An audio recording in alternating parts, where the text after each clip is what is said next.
அனைவருக்கும் இனிய விநாயகர் சதுர்த்தி நல்வாழ்த்துக்கள். இன்றைக்கி நாங்கள் விநாயகர் சதுர்த்திக்கு என்னென்ன ப்ரிப்பேர் பண்ண அப்படிங்கிறதாங்க இந்த வீடியோவில் பார்க்க போகிறோம். ஃபஸ்ட்டு வந்துட்டு நாட்டு சக்கரை வச்சு பூந்தி லட்டு தான் செஞ்சுருந்தேங்க. அரை கப் கடலை மாவு எடுத்துகிட்டு அதில் வந்து கொஞ்சமாக பிஞ்ச் ஆஃப் சோடாப்பு கொஞ்சம் பிஞ்ச் ஆஃப் சால்ட் ஆட் பண்ணிவிட்டு அதில் வந்து தண்ணி விட்டு நல்லா மிக்ஸ் பண்ணி எடுத்துக்கோங்க. இப்போ வந்துட்டு பூந்தி மேக்கர் இருந்துச்சுன்னா நீங்கள் அதில் கூட பண்ணிக்கலாம். என்கிட்ட இல்லை, ஸோ அதனால் வந்து நான் கரண்டிலேருந்து எடுத்து டேரெக்டாக ஆயில் அப்ளை பண்ணிட்டேன்.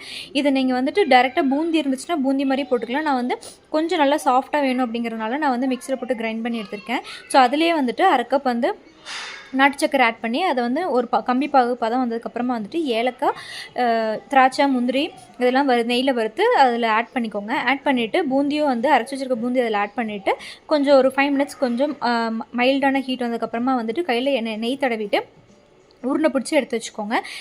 ராகி கொழுக்கட்டை தாங்க. அதுக்கு வந்துட்டு வேர்க்கடலை 2 டேபிள் ஸ்பூனு, எள்ளு 1 டேபிள் ஸ்பூன் எடுத்துகிட்டு அதை நல்லா வறுத்துக்கோங்க. வேர்க்கடலை தோல் எடுத்து வச்சுக்கோங்க. இப்போ ராகி வந்துட்டு அரை கப் வந்து நல்லா வந்து வறுத்து எடுத்து வச்சுக்கோங்க. ஒரு அரைமா வந்ததுக்கப்புறமா அதை தனியாக எடுத்து வச்சுட்டு இப்போ வறுத்து வச்சுருக்க வேர்க்கடலை, எள்ளு, தேங்காய், அதுக்கப்புறம் வந்துட்டு அது கூட வந்துட்டு 3 டேபிள் ஸ்பூன் வந்து நாட்டு சக்கரை போட்டு நல்லா கொரன்னு அரைச்சிக்கோங்க.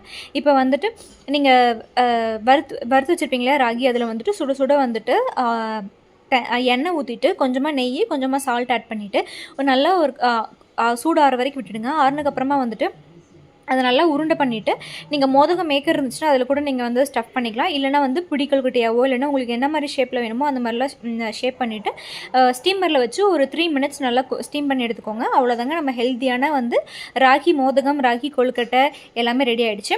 நெக்ஸ்ட் வந்துட்டு பெங்களூரோட கணேஷ் சதுர்த்தி ஸ்பெஷல் பஞ்சகச்சாயா. இது வந்துட்டு இங்கே ரொம்ப ஃபேமஸாக இருக்குங்க கணேஷ் சதுர்த்தி அன்னைக்கு.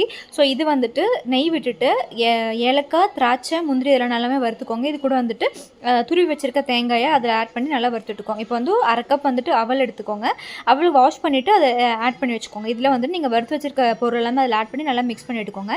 இப்போ வந்துட்டு 1/4 கப்பு இல்லைனா அரை கப்போடு எடுத்துக்கலாம். நான் நாட்டு சக்கரை தான் யூஸ் பண்ணுறேன். நீங்கள் ஒயிட் சுகர், வெல்லம், கருப்பட்டி எது மாதிரி யூஸ் பண்ணிக்கலாங்க. அதை வந்து நல்ல ஒரு கம்பி பதமாக வந்ததுக்கப்புறமா வந்துட்டு அதில் ஆட் பண்ணி நல்லா மிக்ஸ் பண்ணிக்கோங்க.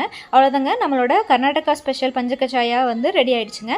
நெக்ஸ்ட் வந்துட்டு மசாலா சுண்டல். எப்போ போல் சுண்டல் வேக வச்சுட்டு இது மசாலா செய்கிறதுக்காக இஞ்சி, பூண்டு, கொத்தமல்லி, கருவேப்பிலை, தேங்காய், தென் வந்துட்டு பச்சை மிளகாய் இதையும் வந்து நல்லா கொரன்னு அரைச்சி எடுத்துக்கோங்க. இப்போ வந்து வானல் வச்சு வானலில் கடுகு, சீரகம், உளுந்து, கடலைப்பருப்பு பொரிச்சதுக்கப்புறமா பச்சை மிளகாய், வெங்காயம் ஆட் பண்ணி நல்லா வதக்கி விட்டுக்கோங்க. வதக்கி விட்டுட்டு கொஞ்சமாக உப்பு போட்டுக்கோங்க மசாலாவுக்கு.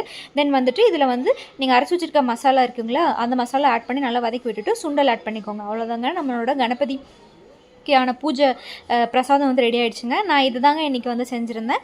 வீடியோ பிடிச்சிருந்துச்சுன்னா மறக்காமல் சேவ் பண்ணிட்டு ட்ரை பண்ணி பாருங்கள் ரெசிபி எல்லாமே. நீங்கள் என்னென்ன ரெசிபியெல்லாம் செஞ்சீங்க அப்படிங்கிறத மறக்காமல் கமெண்ட்டில் என் கூட ஷேர் பண்ணிக்கோங்க. Until then